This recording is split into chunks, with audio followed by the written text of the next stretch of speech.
Hello there, everyone. This pre-recorded presentation is going to be a very brief overview introduction to the different organizations, agencies, funding sources for healthcare in the United States.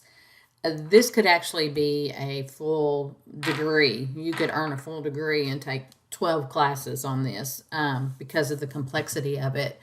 But I want to provide you a snapshot of the various pathways to receiving funding to cover the health care you or your clients may need and the different eligibility qualifications. I have a lot of links embedded in this particular PowerPoint. And what I'm going to do is I'm going to create one source document that has those links on it and put it into the resource folder so you can actually use that document to go to these different links to get additional information.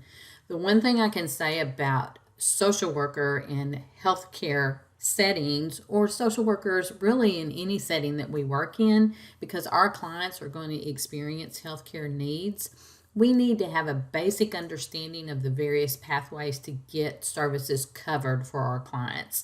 And because our system is such a complex web of state sources, community sources, federal government sources, what we really need at our fingertips are the resources where we can go to that particular organization and get the most recent updated information on it.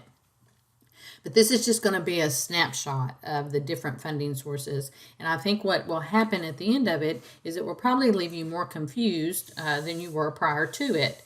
But again, what I want you to get from this is the fact that we have a very complex system of paying for healthcare in the United States. We do not have a single payer system. And to be able to access different resources so that as you're working with clients, you can investigate some different options for them or the coverage that they potentially have. We do have to stay attuned to this because no matter what setting we're working in as social workers, again, our clients and their families are going to have health care issues, physical health care issues, in addition to the mental health issues. So that's what this particular presentation is about. What I want to clarify is we do not have a single payer system in the United States. Healthcare is not free. And any of those when we're able to travel abroad and we learn about other healthcare in other areas, students will often say, wow, healthcare here is free. Healthcare is not free. However, in some countries, individuals can access health care and they are not required to pay for it out of their pocket. There's another way to pay for it, which could be a single payer system through the government. But please know, healthcare is not free. It does cost, but it may not cost the individual directly out of their pocket. There may be another source to pay for that. So we need to get rid of the terms of free healthcare because that often happens whenever there is the political agenda of trying to change our healthcare payer system in the United States. They call it communism, they call it socialism, they call it a whole bunch of stuff. But the fact of the matter is we have a complex payer system for our healthcare versus a single payer system where everybody shares and pays into that system and shares the risk with it. But again, this is just a brief overview of all the different aspects of funding sources to cover healthcare services within the United States. So here I've just kind of identified the areas I'm going to briefly touch on today in terms of our healthcare and this crazy web of healthcare systems that we do have. We actually have our Center for Medicare and Medicaid Services, which fall under the Social Security Administration. And while those are federal government services, they trickle down into state services, and they also trickle down and influence employer-based services. And then we have the Veterans Administration, which is a separate entity for individuals who have served in the armed forces. And within the Veterans Administration, there is a web of healthcare systems and a web of healthcare payers. And it depends on when you served and where you served and if you served during a time of war and your service connection, meaning did you receive an injury or have an illness that impacted your functional ability while you were in the service. So all of these are intertwined in some way, either through eligibility, through criteria, through requirements. But then underneath these, we actually have the most recent massive change to our Medicare and Medicaid services, which is the Affordable Care Act. People refer to it as the Obamacare. I don't want you to do that. I want you to refer to it as its name, which is the Affordable Care Act. So it's not targeted or tied to one individual president. We have employer-sponsored insurance plans. We have tribal health care in the United States. We have the state Medicaid programs and children's health care, which vary state to state. And then we have federally qualified health care centers, which are a community-based center that are in certain areas, and these communities can apply for and receive this federally qualified health care status and receive some federal funds to provide services within that community center.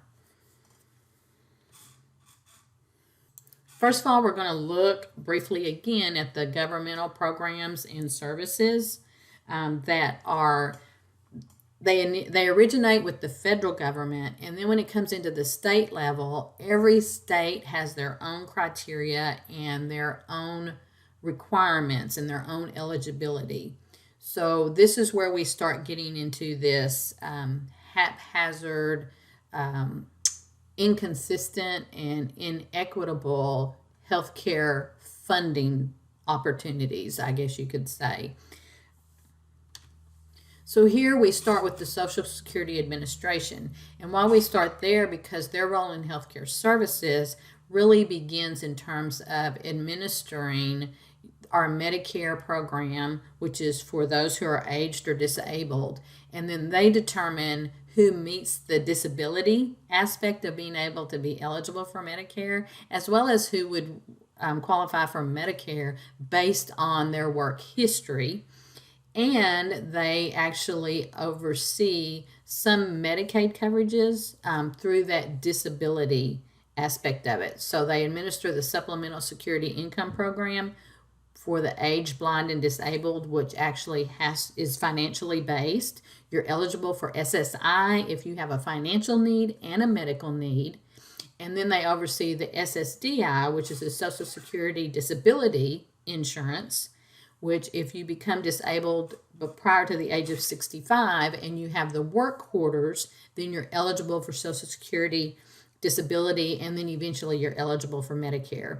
So this is an overarching, humongous administration that directly and indirectly impacts the healthcare system across the United States in terms of eligibility, in terms of criteria, in terms of funding. So even though they don't have a direct connection to maybe your employer-sponsored healthcare, there's an indirect connection there. So it's very important to understand the Social Security Administration and the qualifiers for individuals to receive Medicare, SSI, SSDI, which is a huge funding source in the United States for covering healthcare services for a large portion of the population. And then, as I alluded to, the U.S. Department of Veterans Affairs eligibility and role in healthcare services really is for anybody who has served in the military. And depending on when you've served, if you've served during a time of war, and what that means is when the president has declared that we are at war, then there is certain eligibility benefits that become activated during that time that are not activated during a time of peace. And this has to do with some supplemental income and some different things like that.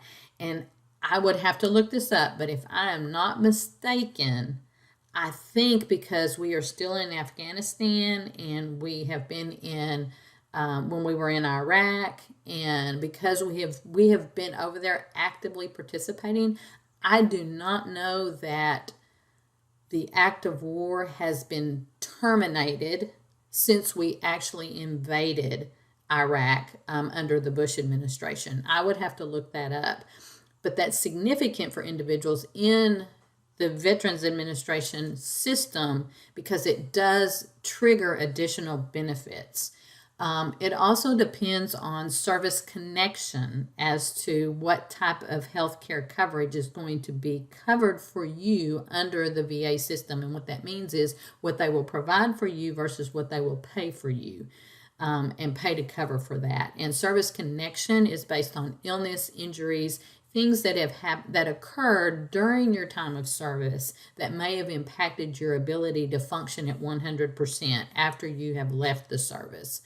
So that becomes very complicated. I know I have some veterans in this class, and so, if you want to share, please do. What I can tell you as a social worker, non-veteran, working in a hospital system and working with individuals to get their service connection oftentimes, to me, it was very Mad Hatterish and almost nonsensical in how they determined service connection. And I saw a wide range of that because you can have 10%, 20%, up to 100% service connection. Depending upon your percentage, depends on what categories of healthcare coverage, including up to long-term care coverage, that you would be eligible for. Also within that, there is TRICARE, which is a healthcare program for uniformed service members, their retirees, other families around the world, and it provides comprehensive coverage. So TRICARE, hospitals will accept TRICARE. Outpatient therapy often accepts TRICARE. So TRICARE almost operates like a commercial insurance or a third-party insurance for individuals who are veterans or spouses or children of veterans that may be eligible. CHAMP VA is also almost like a commercial insurance coverage, but this is for individuals who won't qualify for TRICARE. So sometimes you'll see a spouse have CHAMP VA, a spouse of one of the veterans, or a child of one of the veterans will have a CHAMP VA if they don't qualify for the TRICARE. So under the Veterans Department or the Department of Veterans Affairs, you can receive direct healthcare services from them, meaning you can go to their facilities, whether it be outpatient, inpatient. Dallas VA has a huge outpatient facility, and receive direct services from the doctors there that provide that. You can, in some instances, use your TRICARE, your CHAMP VA, go to non-veterans hospitals and receive services and have it covered there. You can, if you come into an acute care hospital, say you come into a non-veteran acute care hospital under emergency services, and you need the VA to cover that bill, they are not going to cover that bill. In some instances, they may if you have 100% service connection, but what they will do is that they will make arrangements for you to be transferred to one of their facilities in order for you to receive care under the VA. So as a social worker, if you're working in an outpatient setting, if you're working in a hospital setting, an acute care type setting, you may run into these situations and have to interact with the Department of Veteran Affairs to get that individual to the right level of care with the right form of reimbursement so they can receive the services they need and not be hit with huge financial debt. Center for Medicare and Medicaid Services, and they have a role in healthcare administration. So CMS actually oversees Medicare, Medicaid, the Children's Health Insurance Program, state and federal health insurance marketplaces, which were developed through the ACA. So Center for Medicare and Medicaid Services really administer all of these programs and the criteria for them. If you are a hospital, an acute care hospital setting, then CMS actually regulates you and they are the regulating body for you and all of your patients who actually come there. Same thing for the Medicaid coverage. And what I mean by that is an example for an individual to go into an inpatient acute physical rehab setting in an acute care hospital. and they have Blue Cross Blue Shield insurance through their employer. Because CMS regulates the hospital and regulates that physical setting for inpatient acute rehab, there's a CMS rule that says 75% of those admitted into a rehab setting have to meet certain diagnostic qualifications, which is neurological, including brain injuries, including strokes. And I forget what the other one is. But only 25% can be what's called debility or debilitating illnesses. So to be admitted, you go into the hospital and you have pneumonia and you've been in bed for 20 days and you're 70 years old and you physically need inpatient physical therapy and inpatient occupational therapy to recover, you fall into that debility category. And if where you're needing to go has already met their CMS requirement and have 25% of admissions in that debility category, you may not be eligible to go there, even though you have a different payer source. So this is where complications happen and people don't always understand their benefits. But CMS administers this, oversees this, sets the regulations for it.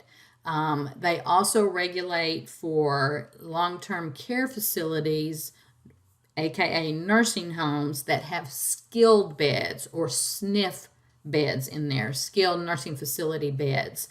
These are the beds in a long-term care nursing home setting where individuals can go to receive therapy or nursing services until they can recover and go back home. This is covered under Medicare.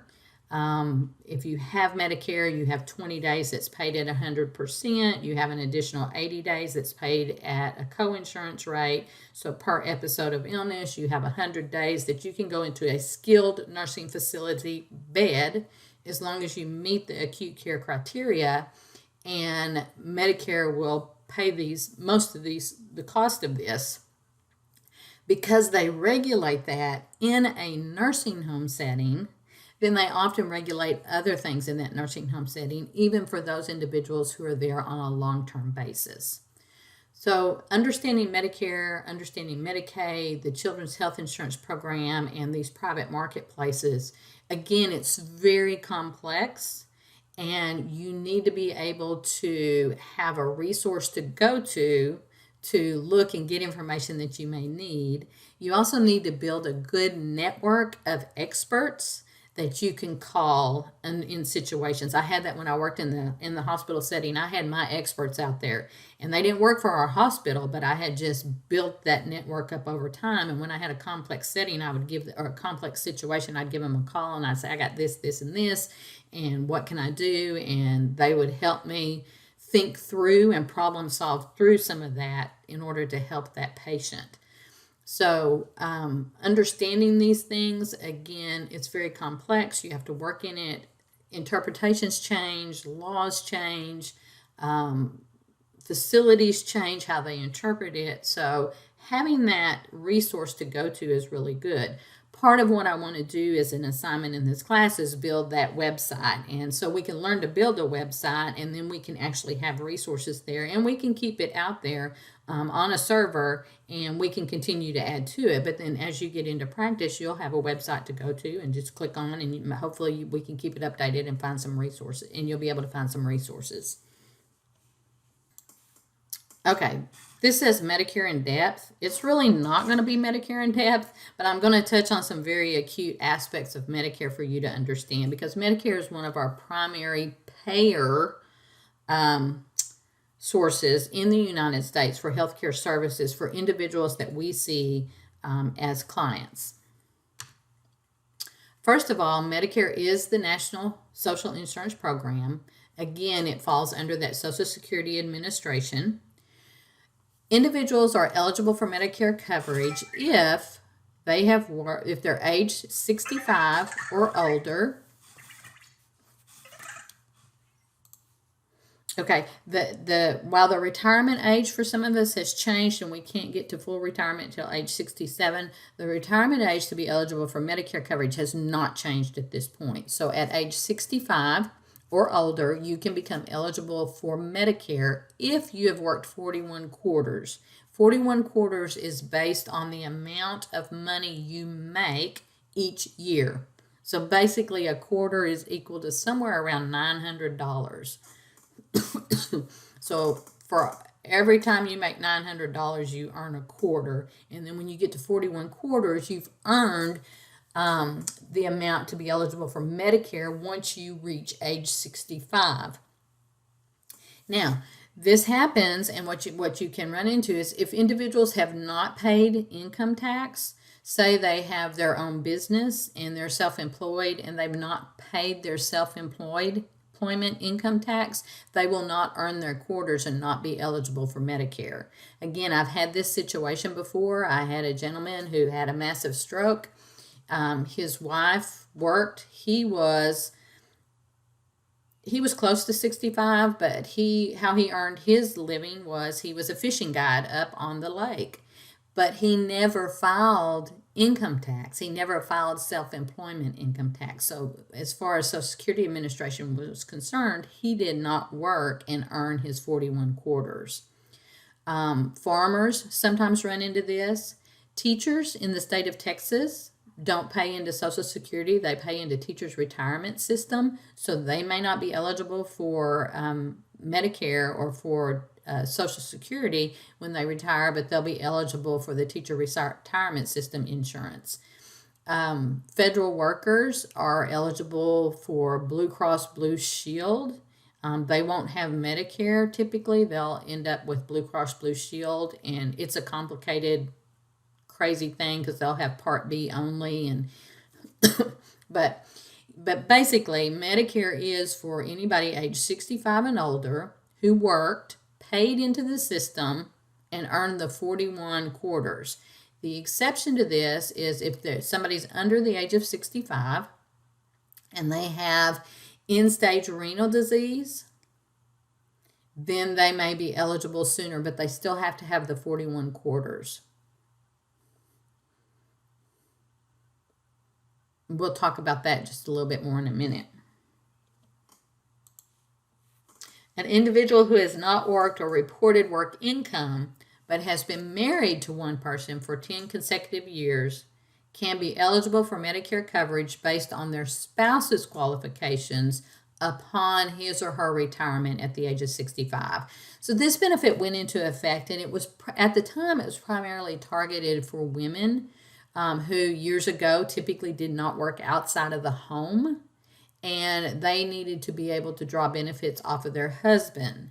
But if they became divorced, then they were no longer eligible for benefits. So this rule was changed, and if you've had 10 consecutive years of marriage, even if you become divorced, when your ex-spouse retires, you can be eligible to draw their benefits and off of their Medicare also.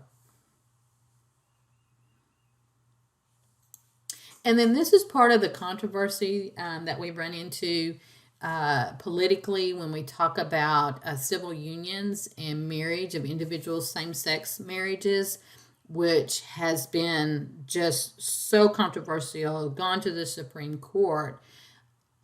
It's often couched in from a religious standpoint, and it's often couched in the fact that we don't recognize marriages between two individuals who are of the same sex. And again, that goes back to biblical interpretations, religion, and a moral aspect to it.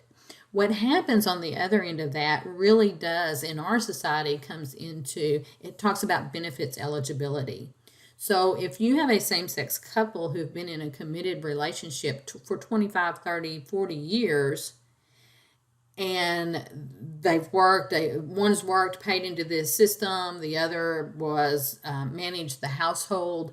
When they retire, the partner that managed the household is not eligible to receive the benefits as if they were in a recognized marriage. So this actually has to do with inheritance. It has to do with Social Security, disability, retirement benefits. It has to do with Medicare. So it has to do with a lot of those benefits that are there when couples are in a recognized marriage situation versus if they're in a union, a civil union versus a marriage for same sex. So that's where part of this controversy comes into. And, different states have recognized the marriages for same sex, but when it gets up to the federal level, they may or may not be able to claim those benefits if they're eligible for them, even though they've been in a committed relationship, monotonous relationship, throughout their life.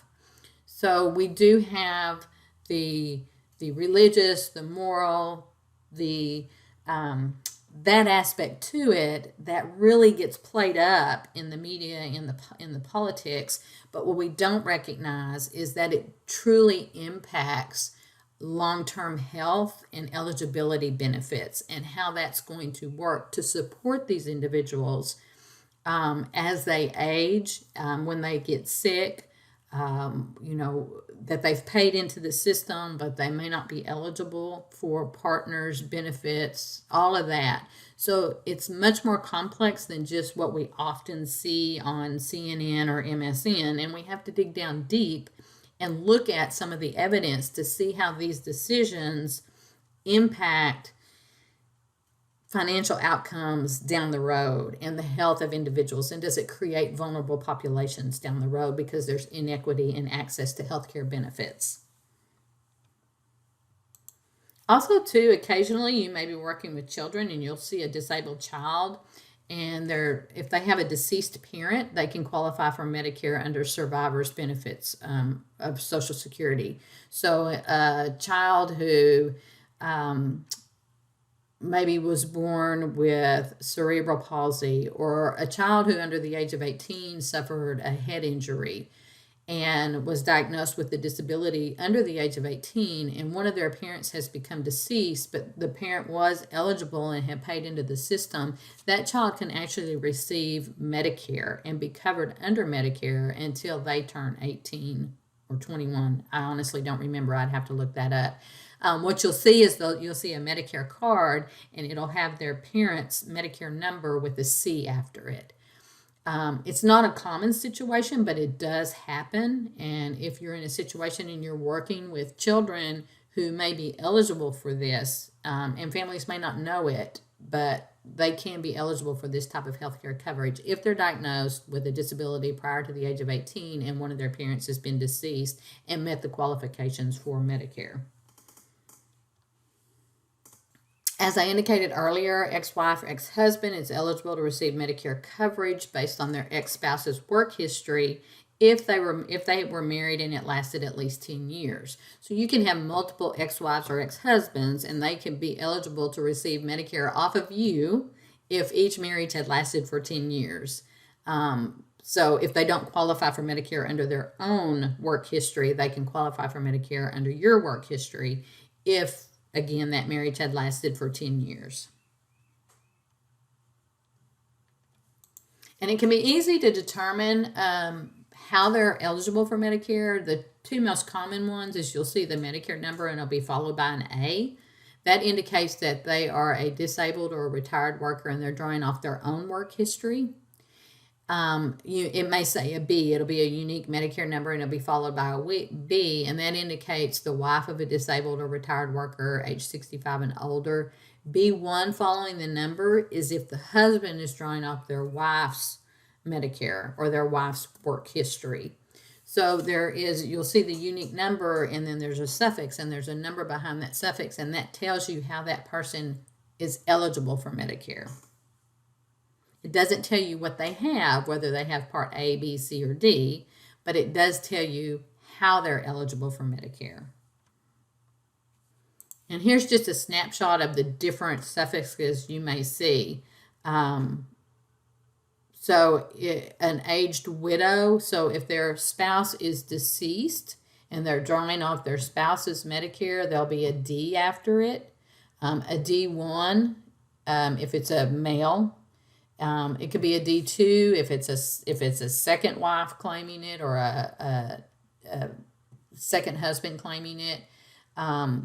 So you see the B1 is a husband age 62 or over who's claiming off their wife's history, work history. All of these, this is not comprehensive, but all of these are the different identifiers that you'll see at the end of that unique Medicare number that tells you how they're eligible for that Medicare number.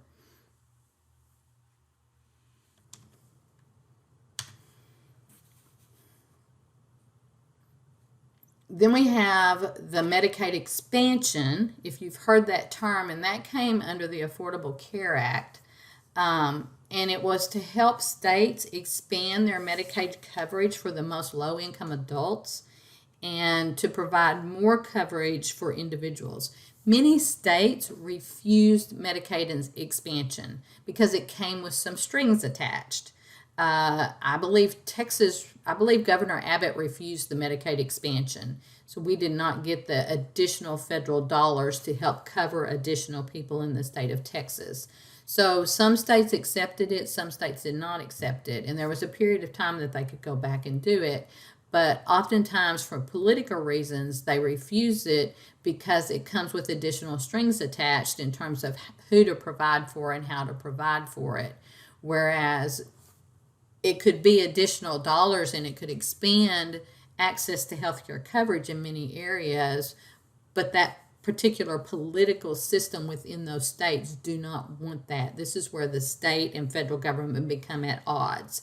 So under the Affordable Health Care Act, there was Medicaid expansion, but again, many of the states did not take the expansion, so they did not receive additional dollars to provide additional healthcare coverage within their states. Then we have the Children's Health Insurance Program, or what's known as CHIP. And this provides low-cost health coverage to children in families that earn too much money to qualify for Medicaid, some of those Medicaid services. In some states, it covers pregnant women also. And so the CHIP coverage works closely with the state Medicaid program.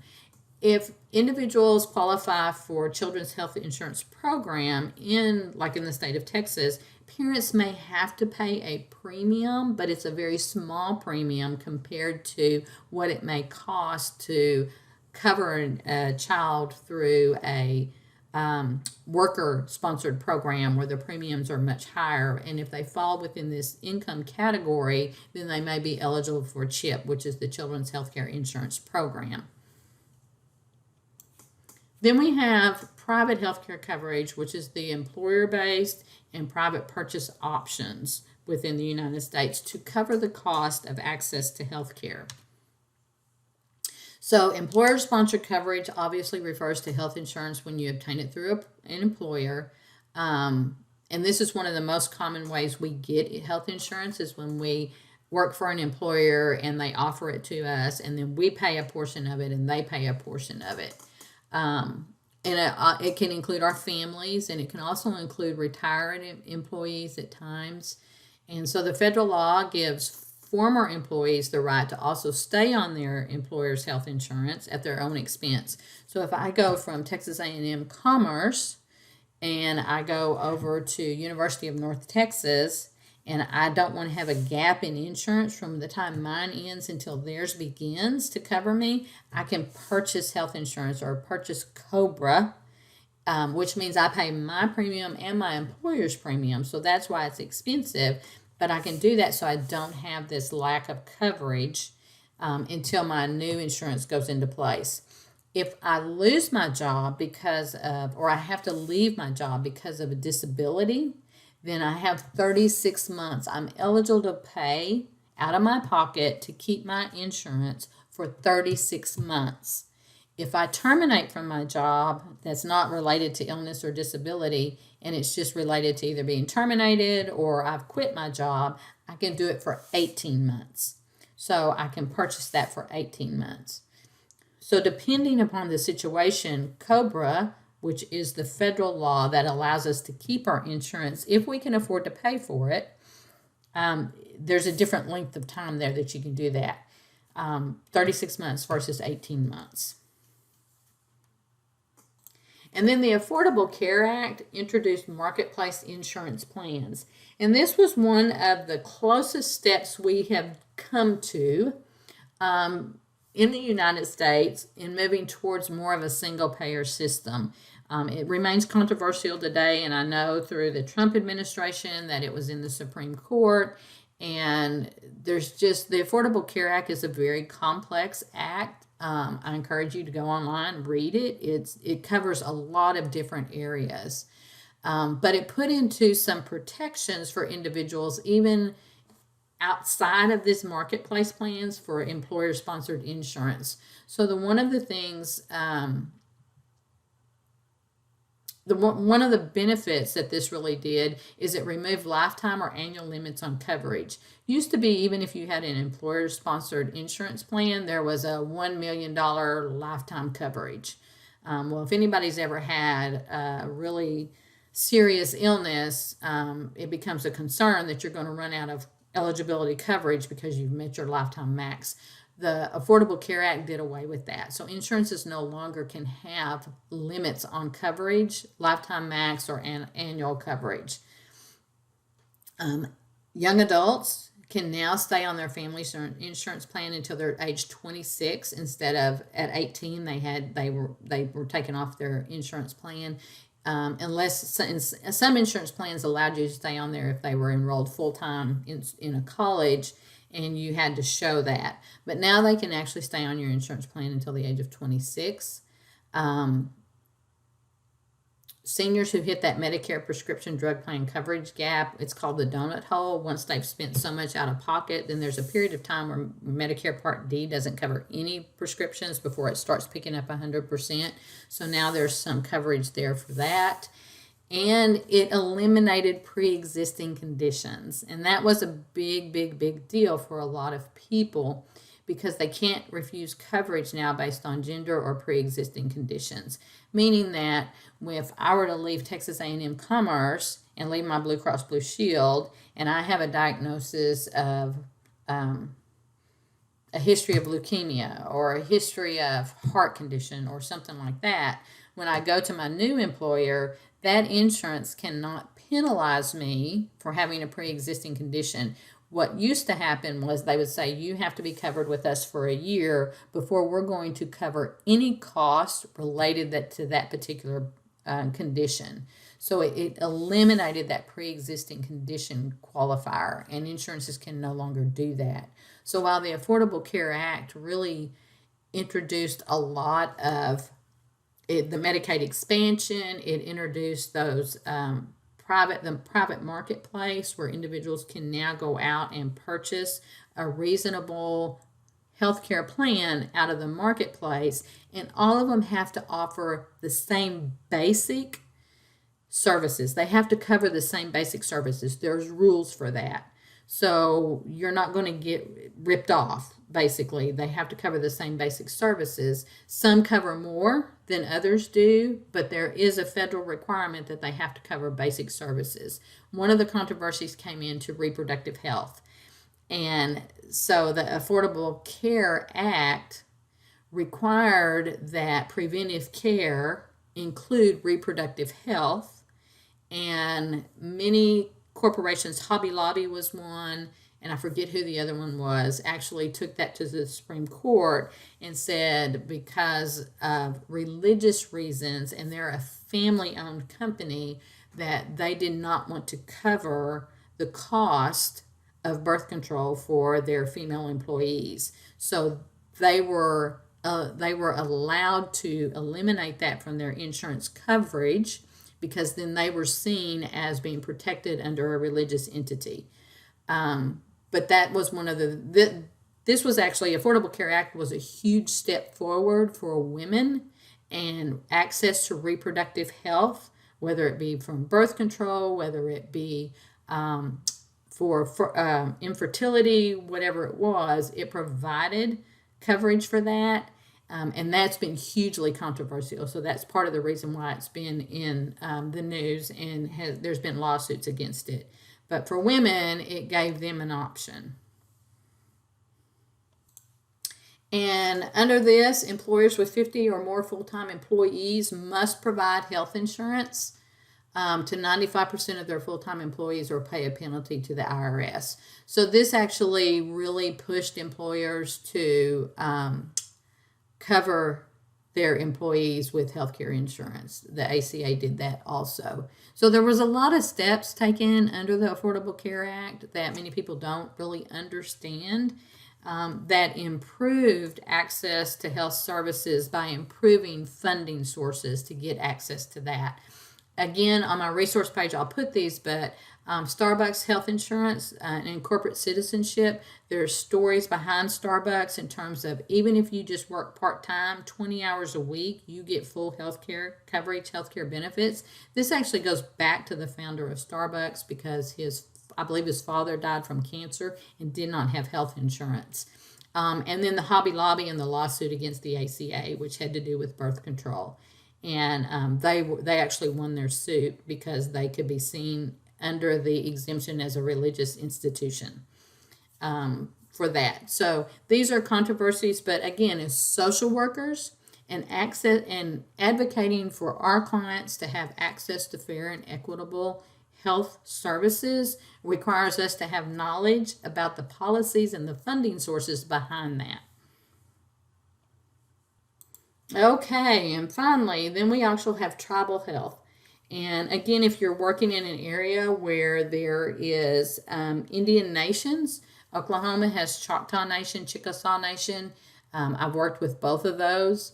And so there's actually a National Indian Health Board that kind of oversees and coordinates the healthcare delivery systems within the varying tribes. If you've worked anything with tribal organizations, you know that the tribal organizations, their laws, their rules, their regulations supersede any federal state regulations because they are basically their own country.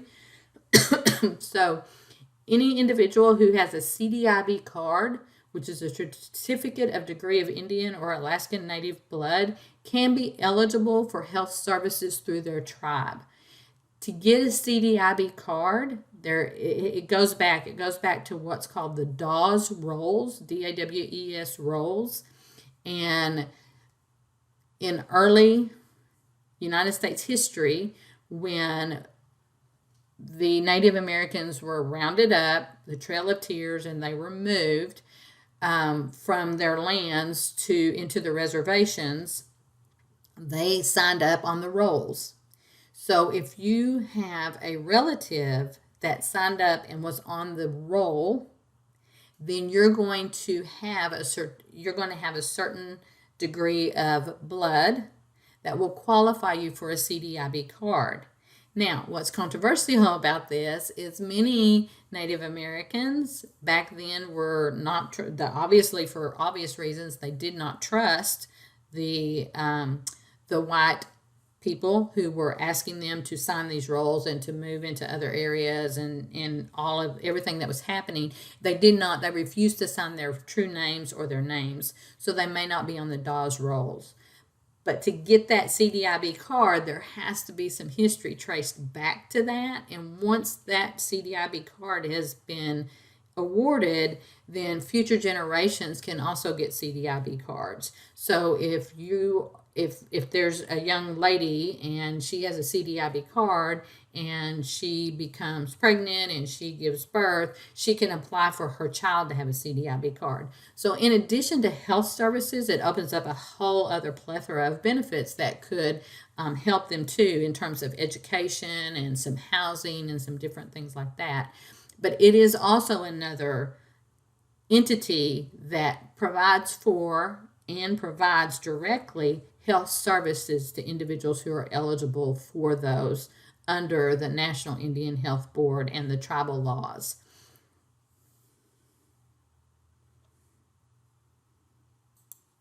So, as we can see in the complexity of our funding sources for health services within the United States, there's some inherent inequities. Individuals who are low income and are eligible to receive Medicaid may have very limited access to services, and and not be covered as to somebody who has an employer-sponsored insurance plan or somebody who qualifies for Medicare. The other thing that we have to understand in our healthcare system, individuals often have the belief that whether I have insurance or whether I don't have insurance, I have access to healthcare. First of all, you do have access to emergency healthcare. So any hospital that accepts any federal, state funding, whatever, by law has to provide you emergency care in emergency situations. They have to stabilize you.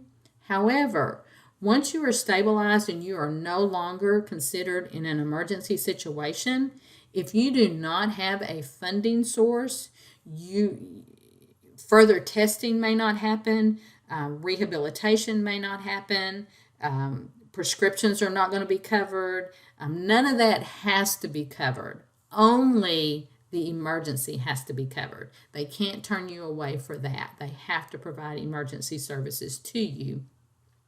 Again, if they don't, then there's a lot of legal ramifications for that. However, once you are no longer considered an emergency, you are no longer eligible for other services that require financial support to cover. That's where individuals get a little bit confused. So that's the bottom line in our country. We have this mismatch of payer sources, eligibility, what you may qualify for, what you won't qualify for, how you can access things. And it really comes back to, do we see healthcare as a human right or as an earned privilege? Therefore, it's a commodity. It's something to be traded on the market in a capitalistic society. Okay, if nothing else, I hope you can see how complicated our healthcare system is and that it's tied back to funding sources in order to help you access healthcare, whether it be preventive, emergency, long-term, for chronic illness, whatever it is very disconnected, in many ways very dysfunctional, extremely complicated, extremely expensive. We have the most expensive healthcare pathways in the world, and we are not at the top of the world in terms of longevity, in terms of infant mortality, in terms of chronic illness, in terms of disability, any of that. We are not leading the world in positive outcomes, but we do lead the world in the most expensive healthcare system out there. As a social worker, if you have some basic understanding of these different healthcare authorities and how they work and how they interact, you have amazing human capital to really advocate for your patients, your clients, their families, and you are a huge resource for any entity that provides healthcare services. So I'm going to create that resource page. It's going to have those links on there, and you'll be able to go to that. Once you can clear your mind of all these cobwebs and the complexity of it, then in my next pre-recorded presentation, I'm going to break down the different levels of care that we have, which include emergency services, acute care, long-term acute care, skilled nursing facility, outpatient home health services, and then physician visits, and the different levels of care that we have there. That will be in the next presentation. So that's the end for this one. Thank you for joining me, and I hope it was helpful for you.